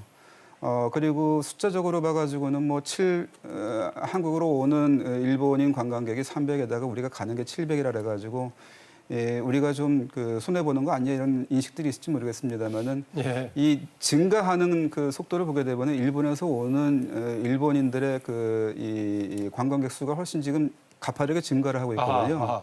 근데 그런 걸로 봐가지고는 지금 한일 관계가 지금 민간 수준에서 또 시민 관계에서는 상당히 성숙돼 있고 어떤 의미에서는 좀 뜨거운 부분도 있다 이렇게 생각이 됩니다. 최근 들어가지고 일본의 이 한류라고 하는 게 중고생으로까지 내려가가지고 예.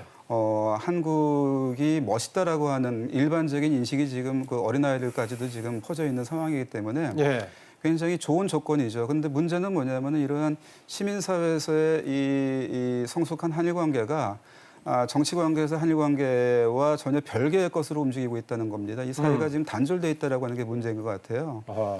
저는 그런 의미에서는 조금 더 공공 외교라고 하는 거에 한국이 조금 더 신경을 써야 되겠다 이렇게 생각을 합니다. 따로 노르고 있군요, 그러니까요. 네. 그러니까 대신 이제 악영향은 정부 간의 관계가 안 좋았을 때 시민사회 간의 관계, 한국 사회, 일본 사회와의 관계에 부정적인 영향을 안 미치니까 다행인 측면도 있고요, 한편으로는요. 한편으로는 그런 상황이 있기 때문에 한일 간의 관계가 더 이렇게 적극적인 노력을 안 하고 있는 부분도 있지 않을까 하는 정도로까지 생각하는 부분이 있습니다. 예. 저는 남 교수님 의견에 적극 찬성입니다.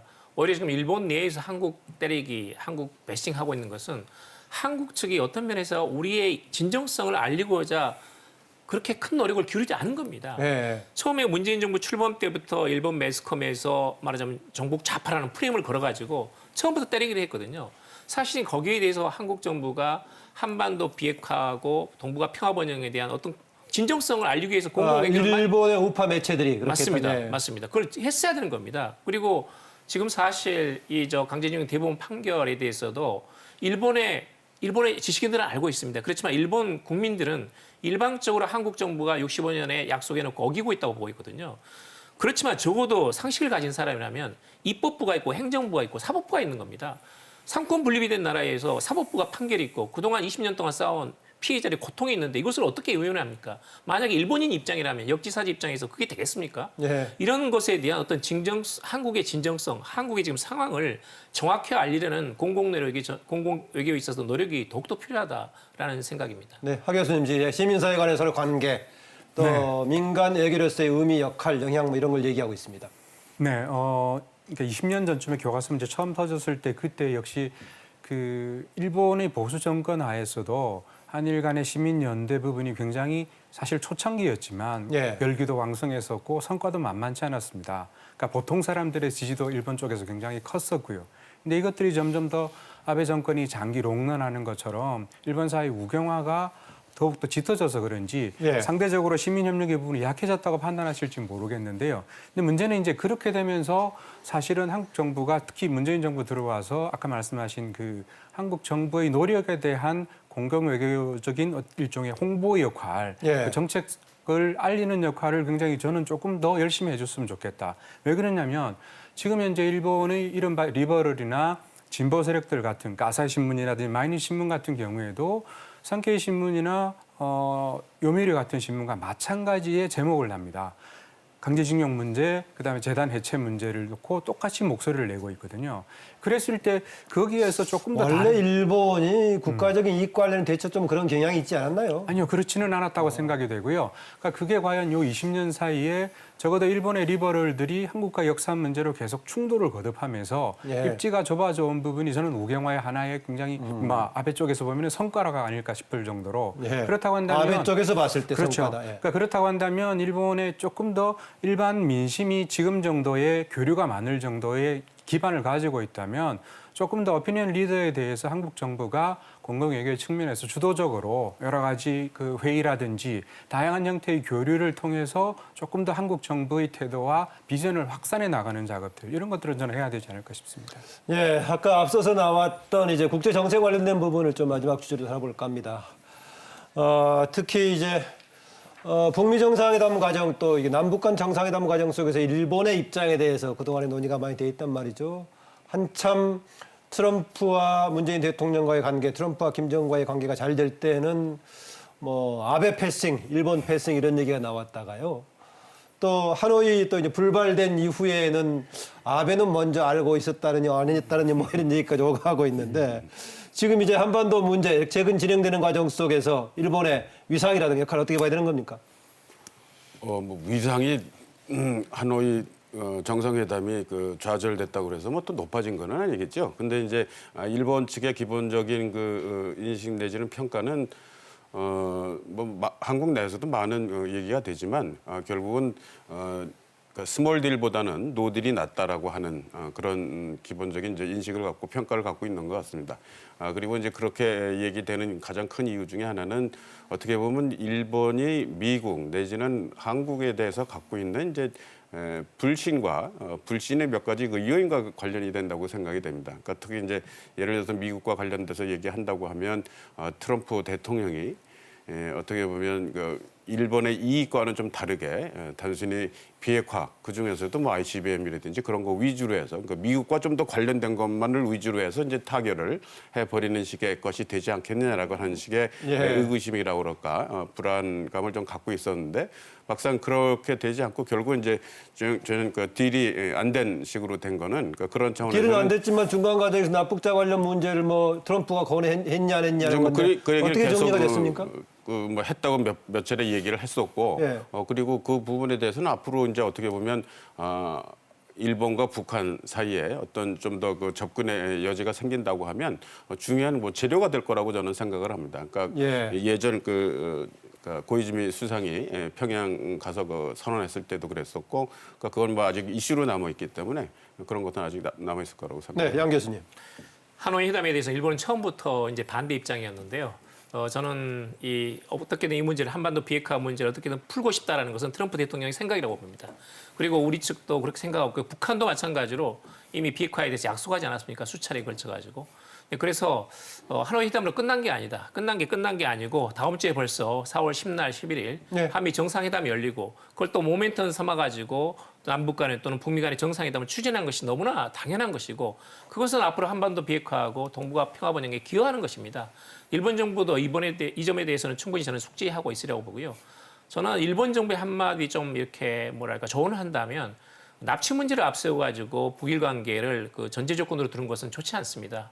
납치자 문제는 적어도 출구 전략에서 이런 한반도 비핵화, 그다음에 중단거리 미사일, 또 그다음에 이런 현재 핵과 그리고 납치자 문제를 같이 풀어나가는 그런 노력이 필요합니다. 일본 정부가 아베 수상이 올해 시정연설에서 북일 국교 정상화를 추진하겠다고 말하지 않았습니까? 자기 스스로 말한 거니까 그 점에 대해서는 어디까지나 남북 정상회담, 북미 정상회담, 그다음에 한미 정상회담 뿐만 아니라 미일 정상회담 모든 것들은 이런 문제를 풀어나가기 위한 수순에 있다고 보고 그런 점에서 일본의 말하자면 대북 정책 그리고 일본의 한반도 정책을 조금 더 다시 한번 원점에서 되돌아볼 필요가 있다는 걸 좀 강조하고 싶습니다. 네, 남기정 교수님. 네, 뭐 일본이 한반도 회담 그 자체에 대해서 반대한 거는 아니라고 저는 생각이 되고요. 판문점 회담이라든지 한반도의 하노이입니까? 하노이요. 하노이. 네. 판문점 회담에 대해서도 그 성과를 인정을 했었고 또 싱가포르 회담에 대해서도 북한의 비핵화를 견인한 거에 대해서 평가한다고 하는 입장을 공식적으로 내놓고 있습니다. 그러니까 일본 말로 혼내 다테마이라고 하는 게 있어가지고 그 혼내는 어디에 있을지 모르겠습니다만 속마음 건마음 네, 속마음 건마음이라고 하는 게 있을 수는 있겠습니다만은 그래도 일본이 공식적인 입장에서는 그거에 대해서 어느 정도는 인정을 하고 있었던 부분이 있거든요. 다만 이제 일본은 납치 문제도 있고 또 비핵화에 대해서 더 강경한 입장이었었기 때문에 더구나 일본 나름대로 가지고 있는 북일 간의 관계, 예컨대 미사일 문제도 단거리, 중거리 미사일이 있고 또 생화학 무기 문제도 있었기 때문에 조금 더 강경한 요구를 내걸었던 건 사실이죠. 그런 점에서 차라리 노딜이 낫다라고 하는 것도 저는 일본의 입장이었다고 생각이 되고 그런 점에서는 하노이에서 합의가 없었던 거는 그거에 대해서는 미국 입장에서 동조하고 있었다라고 하는 것도 사실일 겁니다. 그렇지만은 조금 더 깊이 들어가서 저는 볼 필요가 있다고 생각이 돼요. 이 문제에 대해서는요. 그러니까 우리가 어떤 의미에서는 희망 찾기의 뒷면에서 범인 찾기에 나서 가지고 일본에게 그걸 뒤집어 씌우려고 하는 그런 심리적인 것이 있을 수 있다고 생각됩니다만은 경계해야 된다는 얘기네요. 저는 그걸 경계해야 된다고 생각합니다. 그러니까 2월 말로 가는 그 과정에서 일본의 움직임 또는 북일 간의 움직임을 보게 되면은 또 다른 움직임이 보입니다.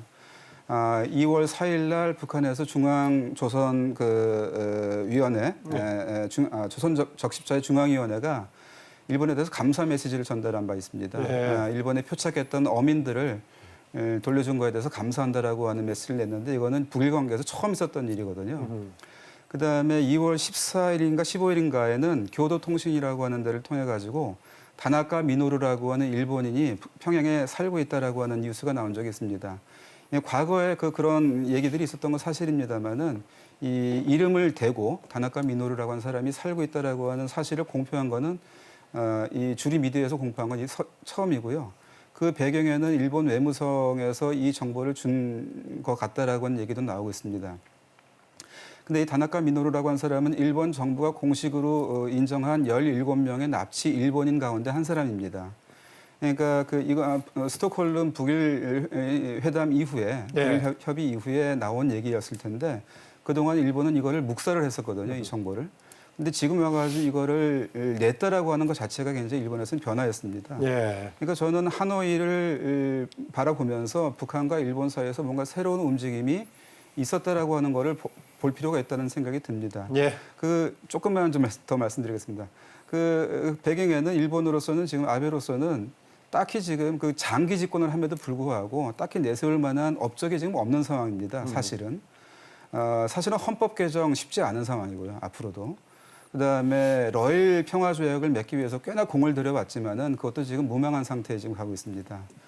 그다음에 아베노믹스라고 하는 것도 뭐 성과로 지금 포장을 했습니다만은 그것이 가지고 있는 문제점이 지금 많이 드러나고 있고 실패했다라고 하는 평가도 지금 일각에는 나오고 있고요. 예. 그런 상황에서 외교적으로도 지금 굉장히 이 한반도 평화 프로세스에 지금 뒤처져 있다라고 하는 것 때문에 국내적으로 이거에 대한 불만이라든지 비판이 나오고 있는 상황이거든요. 내 외치가 다 어렵군요. 그렇습니다. 그러니까 거기에서 뭔가 업적을 내보려는 그런 생각이 있을 것이고 그런 점에서는 북일 간에서 뭔가 해보려고 하는 움직임이 조금 더 적극적으로 있을 가능성이 있습니다. 그런데 예. 이제 하노이에서 이게 나오지 않았기 때문에 북일 간의 관계는 좀 더 멀어진 상황이 돼버렸죠. 그런 상황에서는 우리 외교가 가운데서 움직일 수 있는 여지가 더 커졌다고 저는 봅니다. 그러니까 우리 외교가 할 수 있는 역할을 하면서 일본은 견인하는 그러한 노력을 과거보다 조금 더 적극적으로 함으로써 얻는 성과가 있을 거다. 이렇게 저는 봅니다. 예. 아까 하정문 교수께서는 일본이 한반도 문제를 보는 시각 아까 지적하시지 않습니까? 네. 최근에 이제 당장 추진하고 있는 한반도의 평화 번영의 문제를 보는 견해가 있을 수 있겠고 장기적으로는 한반도의 이제 남북 간의 뭐 통합, 통일 관련까지 볼 수 있겠는데 네. 그런 차원에서 봤을 때 일본 어떻게 봐야 되는 겁니까? 네, 일본도 분명히 아까 남선님 말씀하신 대로 범인 찾기 이런 부분들은 들어서 굉장히 속 시원한 느낌은 있겠습니다만 사이다만 마시고 살 수는 없으니까요. 예. 근데 그런 면에서 제가 볼 때도 한국과 일본 사이에 특히 이제 한국 사람들이 일본을 바라보는 어떻게 생각하면 오류의 원인 중에 하나가 일본은 한국에 대해서 굉장히 많은 사람들이 한국을 싫어한다라는 부정적으로 생각할 것이다. 근데 사실은 그런 부분들이 현실적으로 일본 정치를 움직이고 있는 것인가? 그런 사람은 있습니다만 일본의 실체를 그렇게 진단하기는 굉장히 어렵다고 생각이 됩니다. 동시에 남북 화해에 대해서 지금 현재 일본의 정치가들이 가령 남북 화해의 진전이 납치 문제나 수교 문제에 대해서도 부정적으로 작용할 것이다. 이런 판단을 가지고 있다고 생각되지는 않고요. 예. 오히려 아까 말씀하신 대로 북일 관계의 지금 현재 교착 상태를 타개하기 위해서 지금 현재 남북 화해나 북미 정상회담 같은 것들이 생각보다는 긍정적으로 작용하지 않는다. 그러니까 이런 것들의 약간의 엇박자의 부분에 대한 초조감의 부분이 특히 하노이 회담에 대해서도 여러 경로를 통해서 부정적인 시그널이 나오는 것도 그 이유라고 생각이 됩니다. 따라서 우리 쪽에서 해야 할 일은 오히려 납치 문제든 수교 문제든 한국이 해야 될 긍정적인 역할들을 계속 북한이든 일본이든 이렇게 서로 간에 손을 잡을 수 있도록 제안해 나가는 것들, 이런 정보를 교환하는 작업 포함해서 이런 노력들이 가해진다면 오히려 긍정적으로 돌아설 수 있는 여지도 저는 있다고 생각이 됩니다. 예. 저희 토론 지금 진행되는 거를 유튜브 또 페이스북 같이 라이브를 하고 있는데요. 거기에 들어왔던 시청자들의 의견 몇 가지 좀 살펴보고 오늘 토론 진행이 거의 마무리 방향으로 가고 있는 것 같은데요. 몇 개 좀 소개해드리겠습니다. 백수환님의 의견입니다. 한일 관계 언제까지 가깝고도 먼 나라라는 말만 되뇌일지 전문가들이 좀 답변 주시기 바랍니다. 혁신적인 전환이 필요합니다. 현안이 많지만 아베와 시진핑이 오가는 중일 관계에서 배울 필요가 있습니다. 또 강다영님의 의견입니다. 과거사 문제로 한일 관계가 악화됐다는 이야기는 그동안의 한일 관계는 한쪽의 노력으로 유지한 기울어진 화합이지 않았나 생각하게 합니다. 미래지향적인 관계로 발전하기 위해서는 해결할 건 해결하고 가야죠라는 의견이었습니다. 여러 의견이 있습니다만은 뭐 질문성도 포함되어 있기 때문에 지금 소개해드렸습니다. 아까 중국 관련 얘기를 했는데요. 최근에 그 일본 시진핑 방일 성사에 노력하고 있다. 뭐 이렇게 얘기하고 있는데 성사될 가능성이 있어 보이는데 어떻습니까? 네, 저는 뭐 그 시진핑의 여러 가지 시진핑 주석의 여러 가지 일정이라든지 뭐 그런 그게 이게 아까 이면우 박사께서 관심을 갖고 계시니까 예, 예. 일본의 동북아 전략이 어떤 의미를 가질까요, 그게요?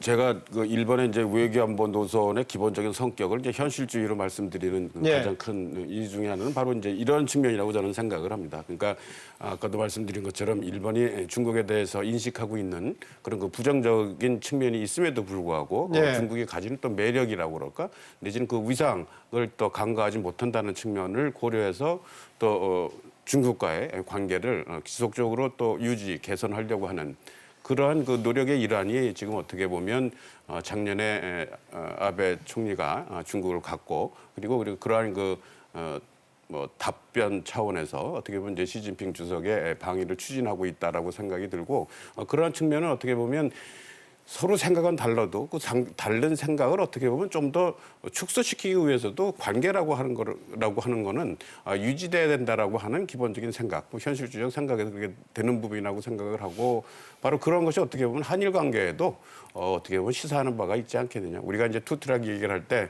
현재 조금 그 여러 가지 어려움이 나타나는 큰 이유 중에 하나가 이제 소통이라고 그러니까 뭐 저는 리더십과 소통이라고 생각을 합니다. 네. 근데 이제 그런 차원에서 그 소통이라고 하는 차원에서 보여주는 좋은 예가 되지 않겠냐고 생각을 합니다. 네, 저렇게 이 질문을 좀 드리고 싶습니다. 요새 뭐 우리 외교 관련해서 이제 우리 남북 간의 관계 때문에 또 북미 정상회담 관련해서 촉진자, 중재자 뭐 여러 가지 얘기가 많이 나왔었는데 북일 관계 개선에서 우리가 뭔가 조금 더 바른 방향으로 촉진시킬 수 있는 역할 어떤 게 가능할까요?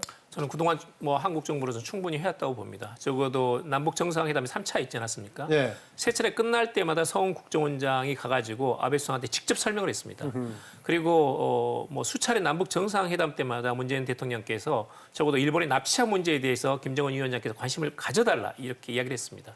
제가 듣기로는 북한 쪽에서 박근혜 정부하고 달리 왜 이렇게 문재인 정부에서 일본의 납치자 문제를 자꾸 제기하느냐. 네. 이런 건 처음이다 하는 정도 이 말이 나올 정도로 한국 정부로서는 열심히 노력하고 있다. 그리고 저는 적어도 그 점에 대해서는 이건 인권 문제이기 때문에 적어도 한일 양국이 공동으로 네. 북일 관계를 더 강화시키고 또 양국 관계를 개선할 수 있는 그야말로 전략적 이익을 공유할 수 있는 부분입니다. 그 점에 대해서는 한국 정부는 얼마든지 열려 있고 또 이 문제를 양자 간 관계를 촉진시키기 위해서 단지 북미 간뿐만 아니라 북일 관계 촉진을 위한 여러 가지 준비가 충분히 되어 있고 그런 것들을 일본도 아마 환영하지 않을까 그렇게 기대하고 있습니다. 오늘 그 네 분 패널들께서 너무나 다 좋은 얘기를 다 해주셨습니다. 뭐 대단히 뭐 유익한 자리였던 것 같은데요. 마무리할 것 같습니다. 그래서 우리가 지금 한일 관계 얘기하면 우리 역할도 있을 수 있을 거고 또 일본에게 뭔가 바람직하게 원하는 바가 있을 수 있을 것인데 마지막 결론은 우리가 뭔가 조금 해야 될 과제에 초점을 두어가지고 시간이 제약이 있으니까 한 40초 정도씩 좀 이야기를 듣고 좀 마무리할까 합니다. 남희정 교수께서 먼저 하실래요? 네, 저는 지금 동북아시아에서 네. 우리가 지금 마주해야 할 과제가 두 개의 전후의 극복이라고 생각이 됩니다. 제2차 세계대전 이후라고 하는 것이 냉전으로 지속되고 있는 전후, 그다음에 한국전쟁 이후가 휴전협정이라고 하는 것으로 지속되고 있는 전후, 이 두 가지 전후는 사실은 한 가지로 지금 한반도에서 좀 중첩되고 있습니다. 예. 근데 이거를 극복하는 것이 일본과 함께 할 일이다 이렇게 생각하고 있습니다. 개인적으로 좀 마지막으로는 조금은 황당합니다만 희망을 얘기하고 싶습니다. 네. 이유는 지금까지 여러 가지 문제가 많았습니다만 교과서 문제도 해묵은 문제임에도 불구하고 20년 지나면서 나름대로는 굉장히 절제된 싸움을 하고 있다고 생각이 됩니다. 어떤 해법을 만들어 나갈지 한국 정부 그리고 한국의 한일 시민사회 모두가 머리를 맞댄다면 적어도 과거보다는 나은 상태로 한일 관계가 나아갈 것으로 믿습니다. 예, 이면우 박사님. 지금 한일 관계가 어려운 이유 중에 하나는 제가 생각하기에는 서로에 대한 필요성에 대한 인식이라고 그럴까 그런 것이 예전과 다르게 많이 이제 어떻게 보면 양국이 성장했기 때문에 그런 그 필요성에 대한 인식이 많이 적어졌다고 생각이 됩니다. 그것과 더불어서 어떻게 보면 뭐 중국까지 포함해서 동북아 3국이 자신감이 어떻게 보면 자만심 내지는 그 오만까지로 어떻게 보면 치솟았다고 생각이 됩니다. 그런 차원에서 소통을 어렵게 하고 하기 때문에 좀 더 상대방의 얘기를 들을 수 있는 그런 예. 식으로 나가는 것이 어떻게 보면 한일 관계 내지는 동북아의 평화에 이바지하지 않겠나 생각을 합니다. 네, 양기호 교수. 네. 다들 말씀하신 대로 역시 한일 협력이라는 것은 동북아의 안정을 위한 가장 중요한 그 기초 같은 존재입니다. 그런 점에서는 한일 양국이 상호 소통을 통해 가지고 이해를 심화시킬 수 있도록 노력을 해야 된다고 보고요. 또 하나 저는 굉장히 낙관적입니다. 지난 1965년 이래로 한일 관계 위기가 얼마나 많았습니까? 그 많은 것들을 지금까지 잘 극복해 왔듯이 앞으로도 여러 가지 굴곡은 있을지 몰라도 충분히 극복해 나갈 수 있는 그런 저력을 양국 모두 가지고 있다. 그런 점에 기대를 하고 싶습니다. 예, 지금까지 뭐 네 분 함께했는데 수고했습니다. 네, 감사합니다. 수고하셨습니다. 네 분 오늘 한일 관계 얘기했었는데요. 역사, 영토 문제 등으로 오랜 갈등 관계에 있는 한국과 일본.